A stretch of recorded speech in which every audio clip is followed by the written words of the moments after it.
하나님의 말씀 우리 함께 보겠습니다. 구약성경 욥기 28장 1절부터 28절까지의 말씀입니다.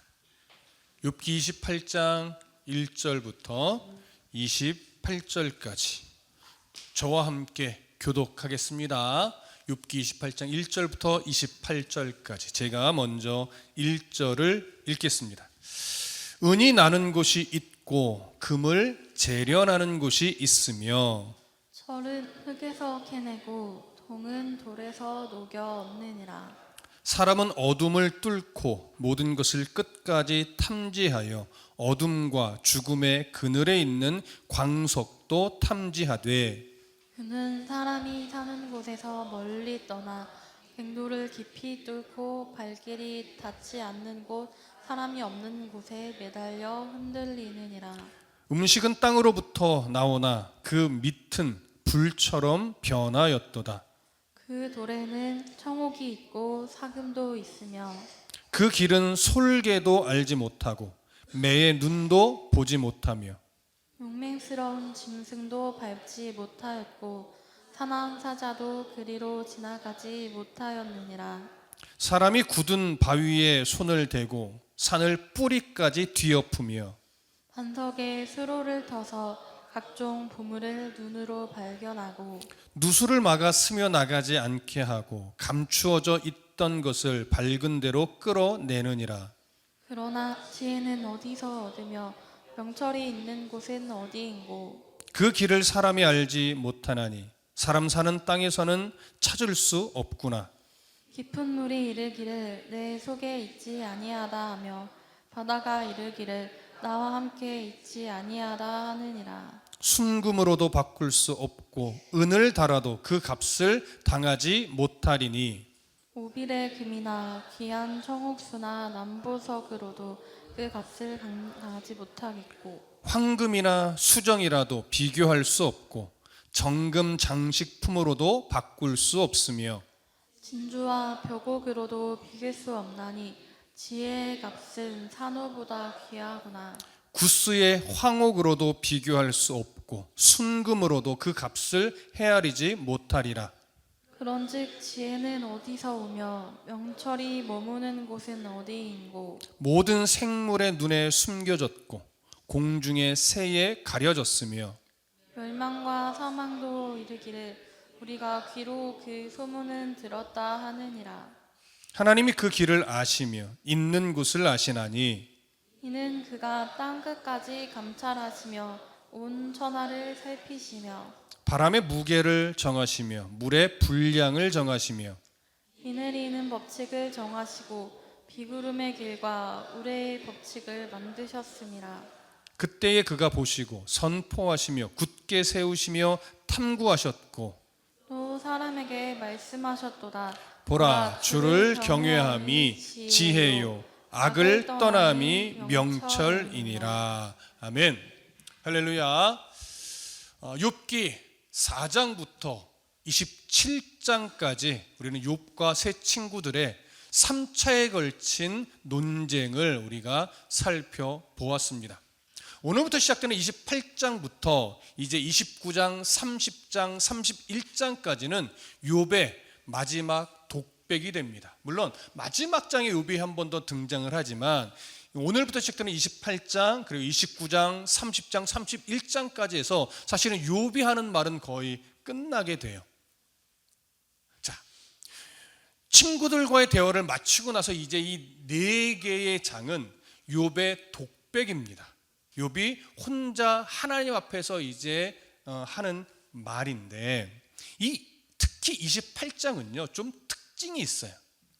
이 욥기 28장의 내용을 욥기에 있는 내용이라고 하는 것을 생각하지 않고 이 부분만 딱 띄어서 읽으면요 마치 어느 성경같이 보일까요? 신구약 성경 중에 지금 우리가 읽은 28장은 신구약 성경 중에 마치 어떤 성경처럼 내용이 비슷하게 보일까요? 잠언과 거의 비슷합니다. 그래서 욥기 28장은요 앞뒤에 있는 내용들과 조금 달라요. 어떤 불평도 없고 원망도 없고 어떤 친구들이 했던 어떤 말에 대한 답변을 하는 것도 아닙니다. 그저 지혜에 대한 선언을 하고 있어요.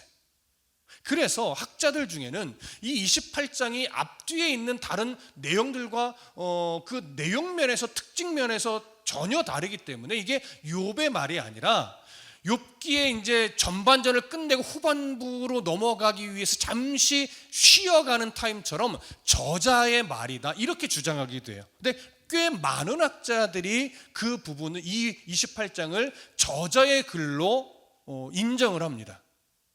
하지만 글 안에, 28장 글 안에 이 28장이 다른 사람의 말이라고 주장할 만한 근거는 전혀 없어요.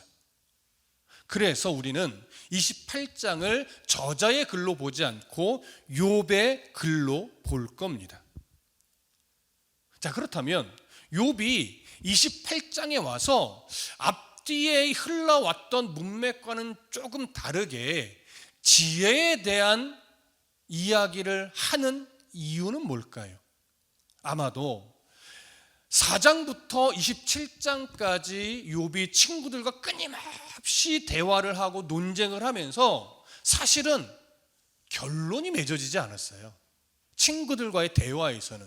근데 그 대화의 초점은 뭐냐면 친구들이 하나님의 지혜를 다 알고 있듯이 이야기를 했단 말이에요. 근데 욥은 너희들이 말하는 게 하나님의 지혜의 전부가 아니라는 거예요. 나도 하나님을 새롭게 경험했지만 하나님이 인간을 다루시는 방법은 너무나 다양해서 결과만 보고 하나님이 우리를 심판하는 것이다, 이렇게 말할 수 없다는 거죠. 그러면서 하나님의 지혜가 무엇인지를 계속 이야기했는데 친구들은 동의하지 않고 있었죠.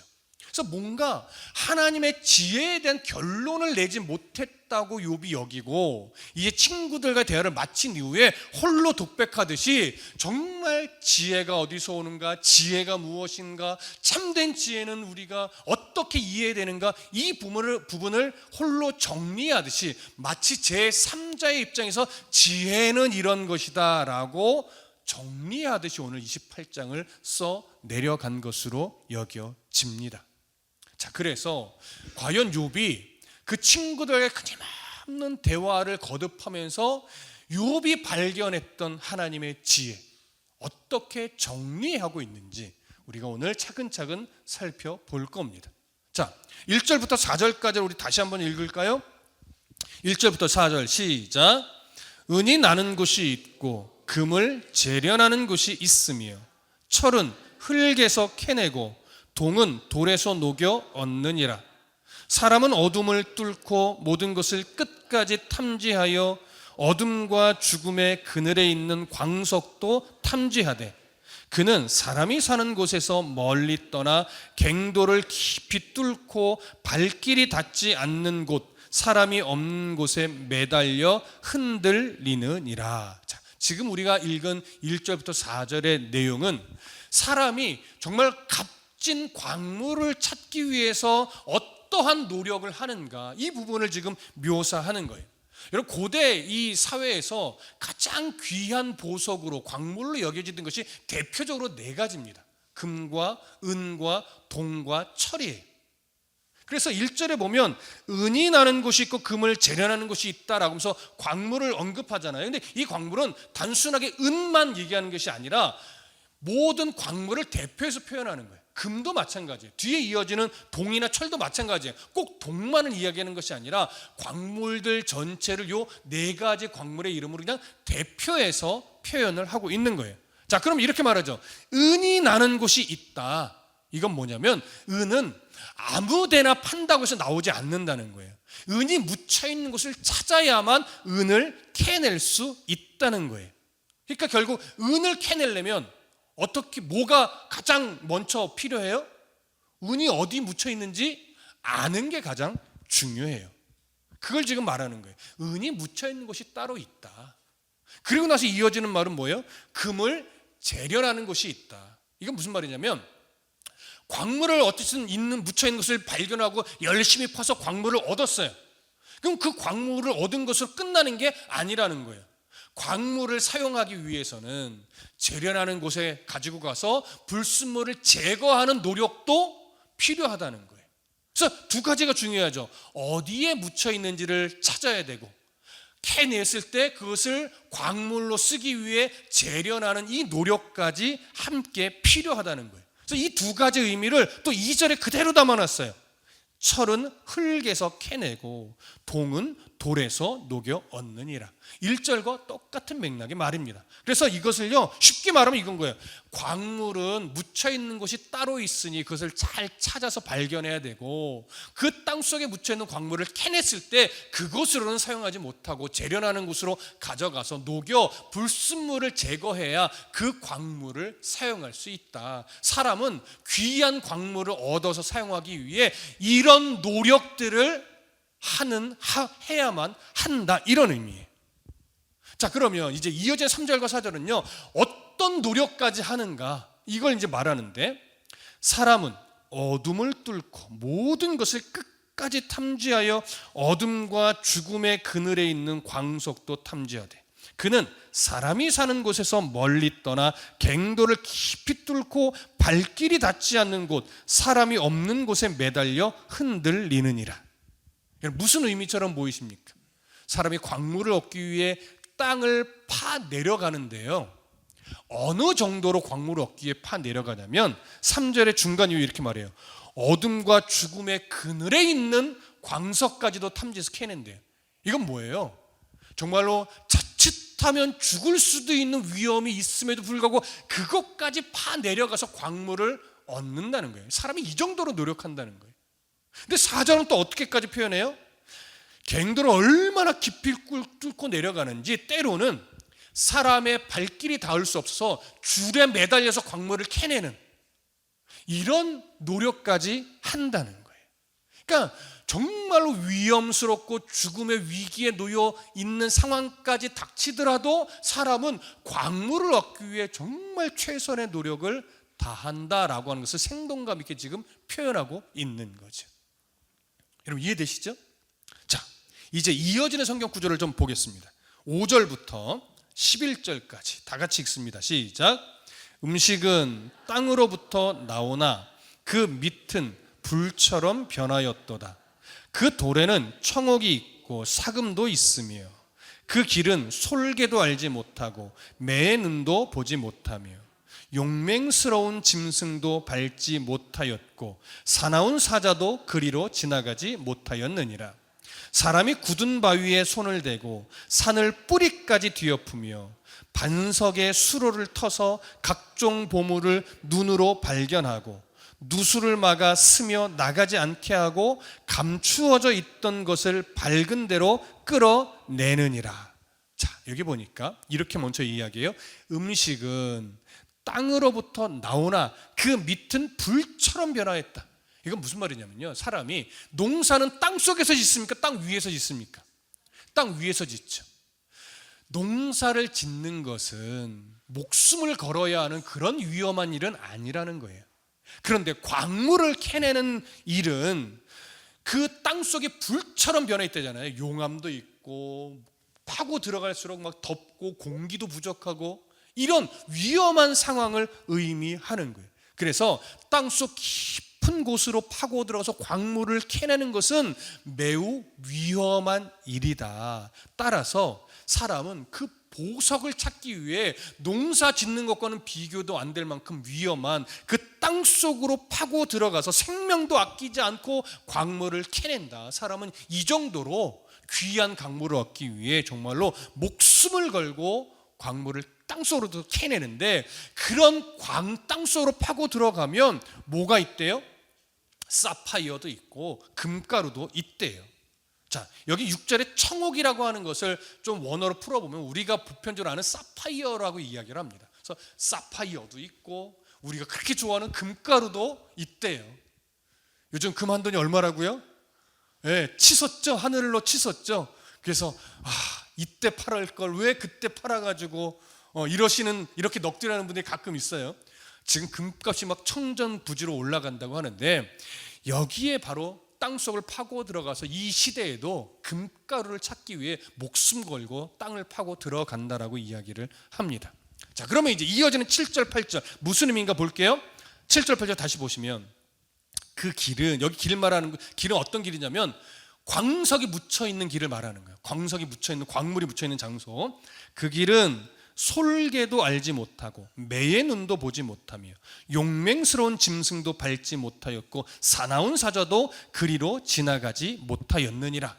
무슨 의미냐면 눈이 밝기로 소문난 솔개나 매도 하늘을 그렇게 멋지게 날지만 광물이 어디 묻혀 있는지는 안다 모른다? 모른다는 거예요.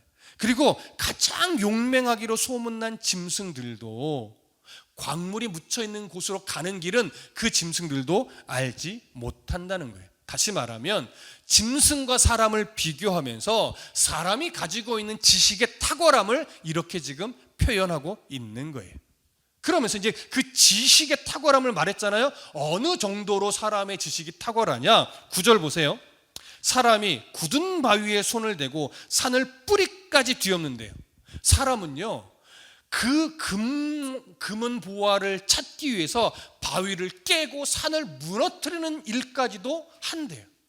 여러분, 오늘날은 막 다이너마이트를 터뜨려서 산을 무너뜨리는데 이 당시에는 금은 보화를 얻기 위해 산을 어떻게 무너뜨렸을까요? 어마어마한 거죠. 그때의 지혜도, 그때의 지식도요, 정말 오늘날 만만치 않다는 거예요. 그 다음에 10절 11절 보세요. 반석의 수로를 터서 각종 보물을 눈으로 발견하고 누수를 막아 스며 나가지 않게 하고 감추어져 있던 것을 밝은 대로 끌어내느니라. 자, 이건 뭐냐면 땅속을 막 파고 들어가다 보면 환경이 좋지 않잖아요. 때로는 막 어디선가 물이 막 터져서 그 통로 안으로, 갱도 안으로 물이 막 들어올 수도 있잖아요. 그러면 목숨이 위태롭잖아요. 그래서 그 물을 밖으로 빼기 위해서 바위를 쪼개기도 하면서 막 수로를 만들어서 그 물을 밖으로 빼서 갱도를 안전하게 만든 다음에 계속해서 광물을 캐낸다라고 하는 거예요. 그 다음에 11절 누수를 막는 건 뭐냐면 그렇게 빼서 물을 빼내기도 하지만 또 밖에서 막 있는 물들이 안에 스며 들어오지 못하도록 지혜를 발휘하여 처리를 하고 그 다음에 열심히 또 광물들을 캐낸다라고 하는 거예요. 그러니까 이 지금까지 11절까지의 내용은요, 광물을 얻기 위해서, 금은 보화를 얻기 위해서 사람이 얼마만큼 노력을 할 뿐만 아니라 얼마만큼 지혜를 발휘해서 금은 보화를 캐내는지 짐승과 비교 안 될 만큼 탁월한 사람의 지혜와 지식을 드러내는 거예요. 자, 그러면 이제 중요한 게 욥이 왜 이렇게 광물을 찾기 위해 발휘되는 사람의 지혜, 지식, 이걸 지금 드러낸 걸까요? 뭘 말하고 싶어서? 중요한 건 이거죠. 자, 들어보세요. 사람은 세상에서 정말 귀하다고 여겨지는 그 광물을 찾기 위해서 정말 대단한 지혜를 발휘하고 대단한 노력을 행하지만, 그러나 하나님의 지혜는 사람의 이러한 노력으로는 찾을 수 있다 없다? 찾을 수 없다. 이걸 말하고 싶은 거예요. 그렇게 값진 보화 같은 것은 사람이 지혜를 발휘하고 노력을 다해서 얻어낼 수 있는데 참된 지혜는 과연 그러한 노력으로 얻을 수 있는 것인가? 이걸 말하고 싶은 거예요. 여러분, AI 시대가 도래한 지금 시대를 보면 정말 사람은요, 못할 것이 없는 것처럼 여겨져요. 뭐든지 예전에 영화로 봤던 것들이 지금 거의 다 실현되고 있잖아요. 그렇죠? 정말 사람이 못할 게 뭐가 있을까? 이렇게 여겨질 만한 시대가 됐지만 여러분, 아무리 과학 문명이 발달한다 하더라도 영원한 생명이 주어지는 그 지혜는 사람이 그 과학 문명으로 찾을 수 있을까요, 없을까요? 그건 찾을 수 없는 거예요. 욥은 지금요, 그것을 말하고 싶은 거예요. 인간은 땅속에 감추어진 보석을 찾기 위해서는 온갖 지혜를 발휘하고 온갖 노력을 다하지만 정작 생명의 근원이신 하나님의 지혜를 찾기 위한 노력은요, 사실은 거의 하지 않는다. 않고 있다. 이것을 또 말하려고 하는 거예요. 그래서 이제부터 욥은요, 그럼 지혜는 사람의 노력으로 찾을 수 없다라고 말해놓고 그럼 지혜는 어떻게 찾을 수 있는가, 그걸 이야기해요. 자, 12절부터 19절 우리 또 이어서 읽어가겠습니다. 12절부터 19절 함께 읽습니다. 시작. 그러나 지혜는 어디서 얻으며 명철이 있는 곳은 어디인고 그 길을 사람이 알지 못하나니 사람 사는 땅에서는 찾을 수 없구나. 깊은 물이 이르기를 내 속에 있지 아니하다 하며 바다가 이르기를 나와 함께 있지 아니하다 하느니라. 순금으로도 바꿀 수 없고 은을 달아도 그 값을 당하지 못하리니 오빌의 금이나 귀한 청옥수나 남보석으로도 그 값을 당하지 못하겠고 황금이나 수정이라도 비교할 수 없고 정금 장식품으로도 바꿀 수 없으며 진주와 벽옥으로도 비길 수 없나니 지혜의 값은 산호보다 귀하구나. 구스의 황옥으로도 비교할 수 없고 순금으로도 그 값을 헤아리지 못하리라. 자, 지금 읽은 이 구절의 첫 시작은 그러나라고 하는 역접의 의미를 담고 있는 연결어로 시작을 합니다. 그러면 이 그러나는 어떤 의미겠어요? 사람이 지혜를 발휘하고 사람이 노력을 거듭하면 귀한 강물은 얻을 수 있으나, 이런 의미죠. 그러나 참된 지혜는 어디서 찾을 수 있는가, 이걸 이제 말하겠다는 거예요. 그래서 욥이 질문 형식으로 던지죠. 지혜는 어디서 얻으며 명철이 있는 곳은 어디인고, 이렇게 질문을 던지면서 어떻게 이어가냐면 그 길을 사람이 알지 못하나니 사람 사는 땅에서는 찾을 수 없구나. 지혜는, 참된 지혜는, 영원한 생명에 이르는 참된 지혜는 사람의 지혜와 노력으로 찾을 수 없다. 욥은 이 사실을 강조합니다. 그러면서 14절에서요 이렇게 말을 해요. 깊은 물이 이르기를 내 속에 있지 아니하다 하며 바다가 이르기를 나와 함께 있지 아니하다 하느니라. 이건 어떤 의미냐면요, 당시의 사람들의 이해에서 가장 무한하다라고 여겨지는 것들 중에 대표적인 게 뭐냐면 깊은 대양이에요. 그리고 넓은 바다예요. 그렇게 무한하다 여겨지는 깊은 대양도 넓은 바다도 지혜를 가지고 있지 않다, 이 얘기를 하는 거예요. 그리고 15절부터 19절을 보세요. 순금으로도 바꿀 수 없고 은을 달아도 그 값을 당하지 못하리니 오빌의 금이나 귀한 청옥수나 남보석으로도 그 값을 당하지 못하겠고 황금이나 수정이라도 비교할 수 없고 정금 장식품으로도 바꿀 수 없으며 진주와 벽옥으로도 비길 수 없나니 지혜의 값은 산호보다 귀하구나. 구스의 황옥으로도 비교할 수 없고 순금으로도 그 값을 헤아리지 못하리라. 이 당시에 보석이라고 여겨지는 종류들이 거의 다 지금 나열된 거예요. 자, 이 당시에 이런 보석들을 다 한 곳에 모은다면 양이 얼마나 될까요? 뭐 어마어마하겠죠. 우리 예배당 공간에는 그 보석을 다 쌓아도 훨씬 더 많을 거예요. 그렇죠? 그런데 오늘 욥이 말하는 것은요, 그러한 모든 세상의 값진 보화를 다 모아서 한 곳에 쌓아두고 이것을 값으로 지불하고 하나님의 그 영원한 생명에 이르는 지혜를 살려고 한들 살 수 있다 없다? 살 수 없다. 왜냐? 가치가, 영원한 생명을 주는 하나님의 그 지혜의 가치는 이 세상에 존재하는 모든 보석들을 다 모아서 지불하려고 한다 한들 그 가치가 지불할 정도가 되지 않는다는 거예요. 전혀 미치지 못한다는 거죠. 여러분 이해되십니까? 세상의 금은보화는요 하나님의 지혜 비교될 수가 없어요. 그래서 가끔 제가 그런 예화를 들죠. 우리가 비유하듯이 천국의 황금길인 이유, 천국의 집의 문이 보석으로 되어 있는 이유, 화려하다는 의미예요? 값지다는 의미예요? 아니에요, 여러분. 우리가 그렇게 좋아하는 금은 보석의 가치는 하나님 나라에서는 길가에 부딪히는 돌멩이 정도 수준밖에 안 된다는 거예요. 와, 천국이 황금길이래, 좋겠다, 이렇게 반응하라고 그 얘기를 하는 게 아니라고요. 이 땅에서 너희들이 목을 메고 살아가는 금은 보석의 가치, 하나님의 나라에서는 길거리의 돌멩이 같은 수준이고 그저 집 문고리에 그 장식품으로 그냥 쓸 정도지 가치 없어. 그런데 너희는 그 하나님 나라에서는 전혀 가치가 없는 그 금은 보석에 목을 메고 사는구나. 이 안타까운 인생들은 이 얘기를 하는 거예요. 여러분한테 뭐라 그러는 거 아닙니다. 저도 해당이 돼요. 저도. 그러니까 지금 욥이 말하는 거예요. 하나님의 지혜를 찾는 노력이 있어야 되는데 우리는 하나님의 지혜를 찾는 노력은 하지 않고 어떻게 하면 금은 부활을 찾을까, 여기에만 모든 지혜를 발휘하는데 그런 노력을 아무리 기울여도 하나님의 지혜를 찾을 수 없다. 욥은 지금 그걸 말합니다. 자, 그래서 20절부터 22절을 볼게요. 함께 읽습니다. 시작.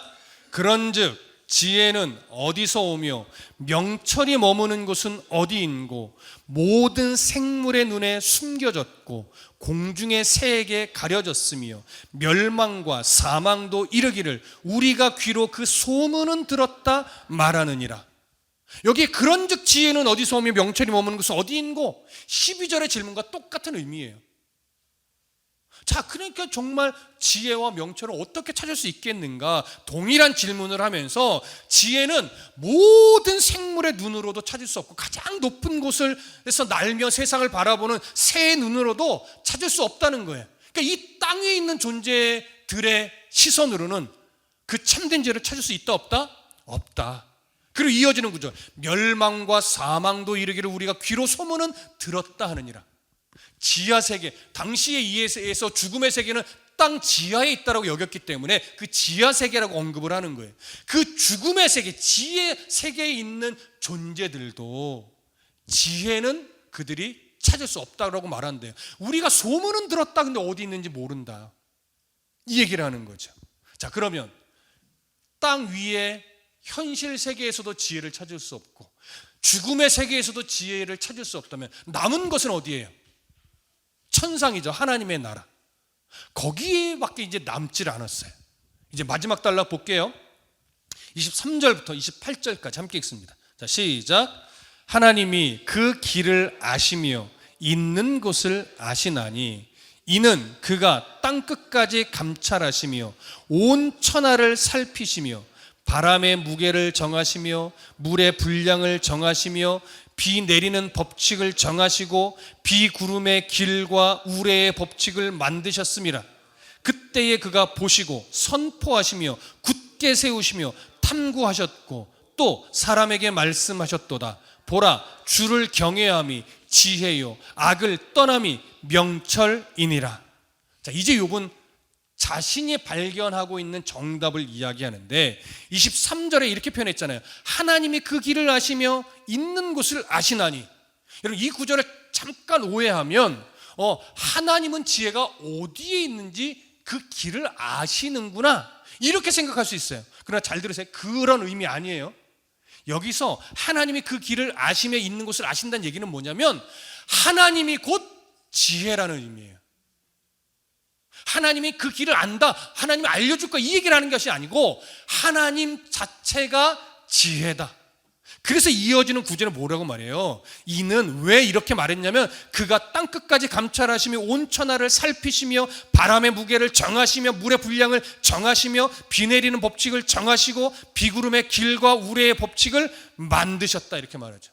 온 세상을 창조하시고 그 세상의 질서를 만드신 이가 누구라는 거예요?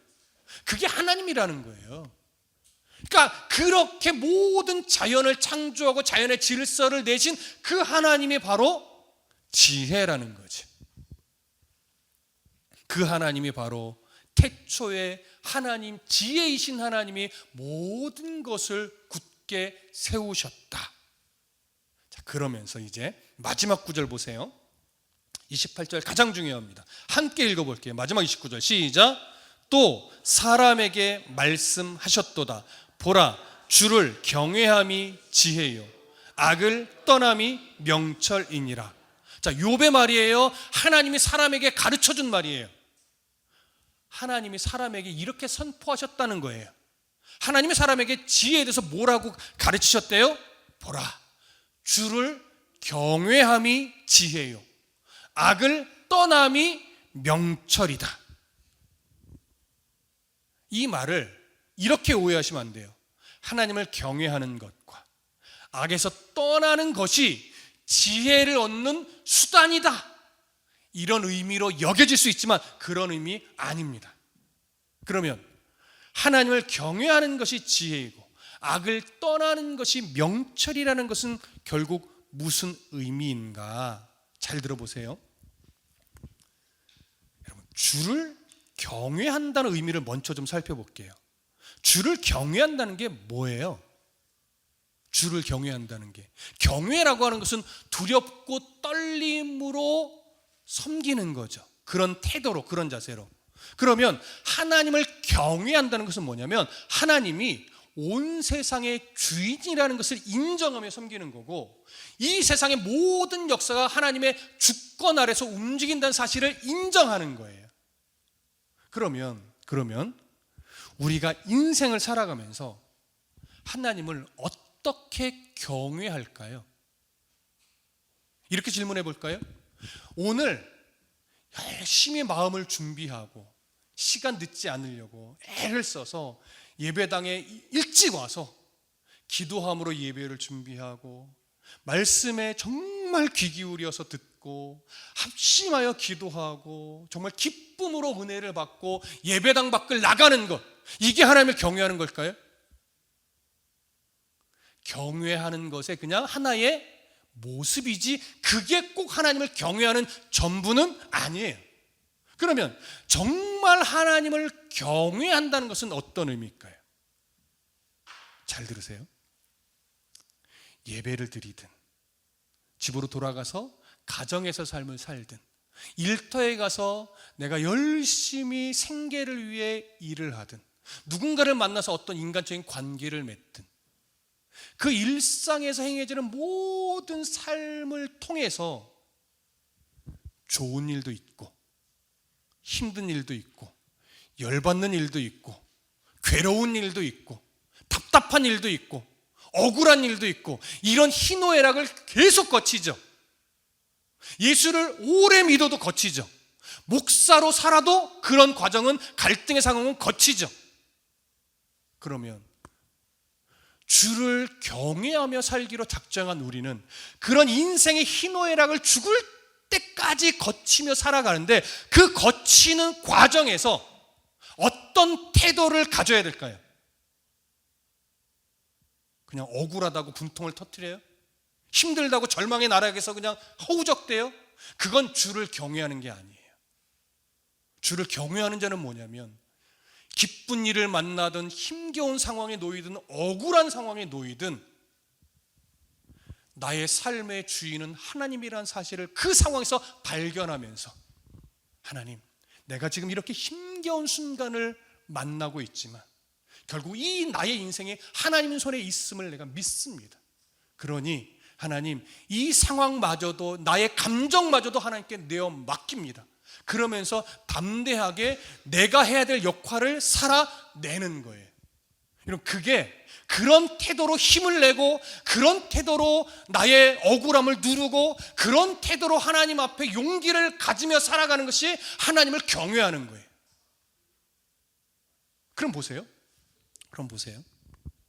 오늘 하나님이 우리에게 가르쳐주신 주를 경외함이 지혜라는 건 뭐냐면 누가 지혜로운 사람이냐, 누가 지혜를 가지고 살고 있는 것이냐에 대한 답이 여기서 나오는 거예요. 이건요, 처세술을 가르쳐준다는 얘기가 절대 아니에요. 어떻게 살아야 돈을 벌 수 있으며 어떻게 살아야 승진할 수 있으며 어떻게 살아야 좋은 대학을 갈 수 있으며 어떻게 살아야 사업에 성공할 수 있으며 이것이 지혜라고 말하지 않아요. 성경에서 말하는 건 우리가 인생 속에서 마주하게 되는 그 모든 상황을 겪으면서 하나님의 주권을 인정하게 되고 나의 연약함을 인정하게 되고 그러면서 결국 나의 인생은 하나님의 도움이 없이는 살아갈 수 없는 존재구나, 이걸 정말로 마음 깊이 깊이 인정하면서 오직 주의 은혜로만 살아가려고 몸부림치는 사람, 그 사람이 지혜로운 사람이라는 거예요. 아무리 돈을 많이 벌어도 주의 은혜로 살아간다고 하는 이 사실을 발견하지 못하면 성경은 그런 사람을 향해 어리석은 사람이라고 말을 해요. 아무리 높은 지위에 올라섰다 하더라도 이 지위를 주신 이가 하나님이고, 그러니 이 지위를 통해서 어떻게 하나님의 영광을 드러내며 살 것인가, 이 고민을 하지 않는 사람이라면 성경은 어리석은 사람이라고 말하는 거예요. 하지만 아무리 세상 사람들의 눈에 보잘것없어 보이는 위치에 있다 하더라도, 아무리 세상 사람들 눈에 조금 너무 가진 것이 없어서 가난하게 여겨지는 삶을 산다 할지라도, 나의 인생이 하나님의 손 안에서 지키심을 받고 있고 하나님의 은혜 아래서 보호하심을 받고 있으며 나에게 천국의 소망을 주신 이의 은혜로 내가 오늘도 정말 소망 가운데 살고 있음을 고백하며 살고 있다면, 성경은, 하나님은 그 사람을 지혜로운 사람이라고 말하는 거예요. 묻겠습니다. 여러분, 지혜로운 분 맞으십니까?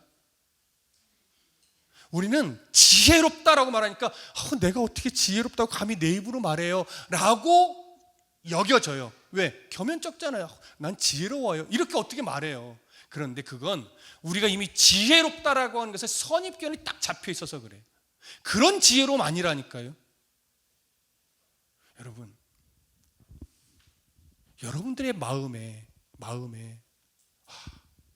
내가 하나님을 안 만났으면 내가 지금 이렇게 은혜 가운데 살아갈 수 있었을까? 이런 생각을 갖고 계십니까? 지혜로운 사람이에요. 또 주님, 내가 얼마 전까지는 내가 하나님이 이해 안 돼서 막 교회 나가기도 싫고 막 그랬는데, 내가 다시금 하나님의 은혜를 발견하고 오늘 예배의 소중함을 느끼며 오늘 여전히 힘겹지만 내가 오늘 주의 은혜로 살아갈 힘을 내게 해주셔서 감사합니다, 이 고백을 하고 있어요. 지혜로운 사람이에요. 그리고 돈을 벌어야 인생이 성공하는 거라고 내가 그렇게 믿고 살았는데 이제 돌아보니 돈이 인생의 전부가 아니구나. 하나님의 은혜 아래서 내가 주님의 말씀과 동행하는 게 정말 행복한 일이구나. 돈이 전부가 아니고 막 승진이 전부가 아니고 좋은 대학이 전부가 아니구나. 이걸 깨닫고 나의 연약함과 부족함을 인정하시게 됐습니까? 지혜로운 사람이에요. 여러분이 볼 때 이태희 목사라고 하는 저는 지혜로운 사람입니까? 어리석은 사람입니까? 제 입으로 감히 말하기는 쑥스럽지만 저는 오늘 본문을 통해서 내가 참 지혜로운 목사이구나, 저 이거 발견했어요. 왠지 아세요? 저는요 16년 차 교회를 어쨌든 리더로 이끌어오면서 하나님 말씀 안에서 끊임없이 발견하는 것이 뭐냐면, 너는 참 목사 같지 않다, 이거였어요. 그런데 하나님 목사로 계속 살게 하신 것이 얼마나 큰 은혜인가. 그리고 가끔 고백하지만요, 지금에 와서 제 인생을 돌아보니까 내가 설교자가 안 됐으면 뭐가 됐을까, 이런 생각을 하게 되는 거예요. 설교를 준비하는 게 정말 힘들거든요. 저는 전쟁을 치르듯이 설교 준비를 하는 사람인데, 그런 데서 말씀을 전하는 게 저는 가장 행복하고 복돼요. 그러면서 말씀 안에서 발견을 하는 것은 늘 어떻게 나 같은 사람이 목사를 하지? 하나님 왜 나 같은 사람을 목사를 만들었지? 이런 나의 연약함을요 매주 발견을 해요. 그러니까 나 같은 자를 사용하셔서 설교자로, 말씀을 전하는 자로, 또 한 교회의 어떤 목회를 하는 리더자로 세워주신 것이 정말 저는 너무 감사해요. 저는 지금도요 담임 목사 하지 말고 그냥 설교 목사 하라고 했으면 좋겠어요. 저의 소원 중에 하나는 뭐냐면, 목회는 안용재 목사님한테 다 맡겨버리고 저는 설교 준비만 하고 설교만 하는 그런 사람이었으면 좋겠어요. 그게 제 성향이에요. 저는 사실 목회가 맞지 않는 사람이에요. 근데 하나님이 한 교회를 책임지는 리더로 세워놓으셨어요. 이렇게 나를 묶어 놓으셨으니까 내가 늘 말씀을 앞에 서며 늘 하나님 앞에 이렇게 몸부림치며 살지. 그래서 나의 연약함을 발견하고 하나님의 크심을 발견하잖아요. 이걸 인정한단 말이에요. 이런 차원에서 저를 보니까 난 참 지혜롭구나. 여러분 이해되세요? 저 똑똑한 사람 아니거든요. 저 총명한 사람 아니거든요. 그런데 하나님이 날 연약함 투성이인데, 실수 투성이인데 하나님은 나를 뭐라고 보시겠어요? 이태희 목사야, 너 참 지혜로운 목사구나. 하나님이 오늘 여러분들을 바라보실 때 참 지혜로운 나의 자녀구나. 네가 오늘 정말로 하나님의 은혜가 없으면 나는 지금까지 살아올 수 없었습니다. 하나님 감사합니다. 제가 왜 이러한 하나님의 은혜를 자꾸 순간순간 잊어버리고 살까요? 오늘도 하나님의 은혜로 살 수 있게 하셨사오니 하나님, 내일도 하나님의 은혜를 따라 살아갈 수 있게 도와주십시오. 내 힘을 다해서 내가 노력하면 내가 잘 살 수 있다라고 하는 착각을 버리고 열심히 일하는 것은 나의 몫이 돼. 나의 삶을 하나님이 기뻐 받으시고 선한 길로 인도하는 것은 하나님의 영역이라는 것을 인정하며 늘 주님의 은혜 안에서 믿음의 무릎으로 살아가기를 주저하지 않는 것. 이렇게 내가 오늘도 살아가려고 애쓰고 있으니 나는 참 지혜로운 사람이구나. 이렇게 스스로를 위로하고 인정해 주면서 여러분 힘을 내셔야 됩니다. 근데 이제 보세요. 한 가지 더 말씀드릴 거예요. 여러분 오늘 이 말씀이 사실은 저도 큰 은혜가 되거든요. 준비하면서 얼마나 은혜가 되는지 모르겠어요. 어젯밤에 잠을 자면서도요 2시간마다 한 번씩 깨면서 오늘 이 결론을 이렇게 맺어야지. 나도 은혜가 되는데 성도들도 은혜가 되겠지. 이런 생각이 드는 거예요. 2시간에 한 번씩 깼어요. 설레어서. 가끔 이런 날이 있어요. 그런데 보세요. 오늘 여러분들도 혹시나 깊은 은혜가 되셨기를 저는 바라는데 은혜가 되셨습니까? 그런데요, 자 이제 잘 들으세요. 그렇게 은혜를 받은 것으로 멈춰서는 안 돼요. 오늘 하나님이요 2번째로 얘기하신 걸 잘 보셔야 돼요. 첫 번째, 보라, 주를 경외함이 지혜요. 그 다음에 2번째 뭐라고 말해요? 악을 떠남이 명철이니라.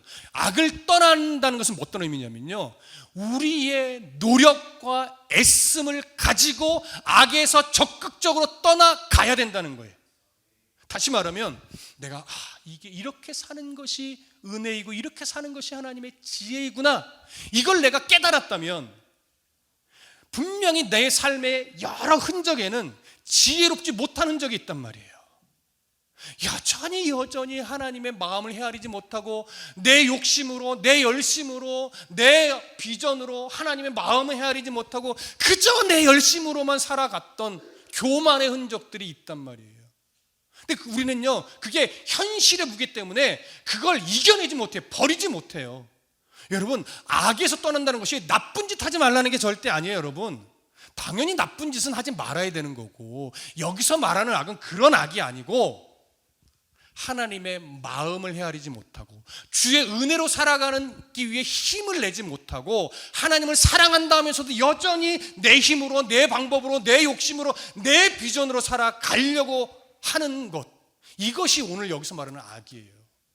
그런 것들을 발견하시고 찾으셔서 버릴 거 버리고, 내려놓을 거 내려놓고, 또 하나 들으세요, 포기해야 할 거 포기하고, 이런 싸움이 악에서 떠나는 거예요.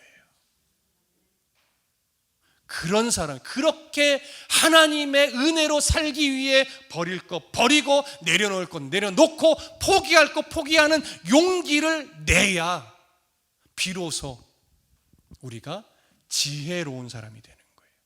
그러니까 우리는요 평생 지혜로워져 가는 거예요.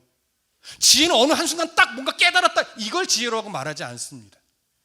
끊임없이 하나님의 은혜를 발견하고 끊임없이 나의 부족함을 인정하게 되며, 그래서 오늘 하루도 주의 은혜로 살아가는 그 방법을 배우며 나의 모자람을 인정하고 그 모자람, 부족함, 하나님 앞에 경외하지 못하게 만든 요소들을 끊임없이 가지치고 버리고 포기하면서 오늘도 주의 은혜로 살아가려고 힘을 내는 것, 이게 지혜요 명철입니다.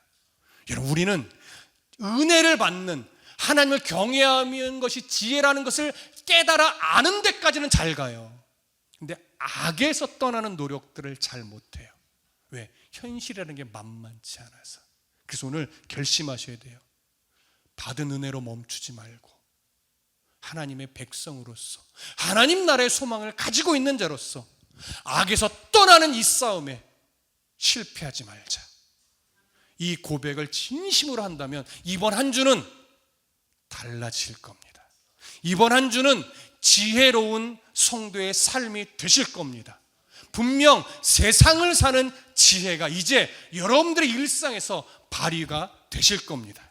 여러분, 제가 이 말씀을 준비하면서 사실은 찬양을 정했었는데 그걸 바꿨어요.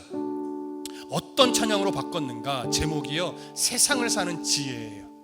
한번 들어보세요. 그리고 여러분, 주중에 이 찬양을 좀 한번 찾아서 들어보세요. 그래서 가사를 깊이 묵상하면서, 아, 이것이 지혜구나, 이것이 하나님을 경외하며 지혜롭게 사는 것이구나, 이 믿음으로 정말 이번 한 주 정말 지혜로운 성도의 삶이 되시기를 정말 소망합니다. 한번 들어보십시오.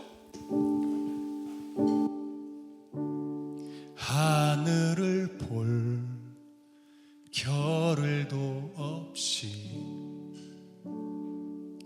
정신없이 세상을 살다가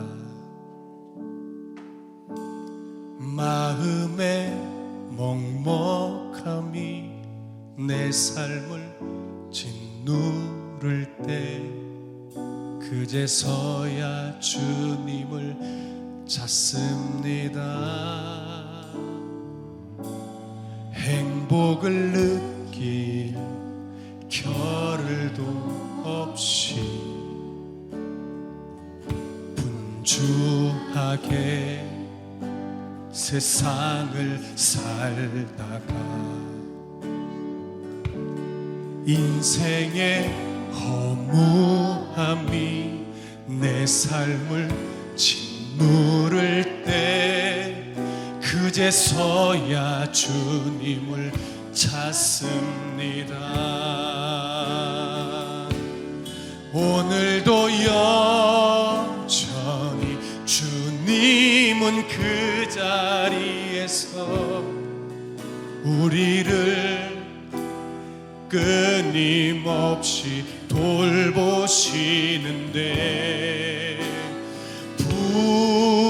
부족한 내 영혼은 아직도 갈 길을 모릅니다.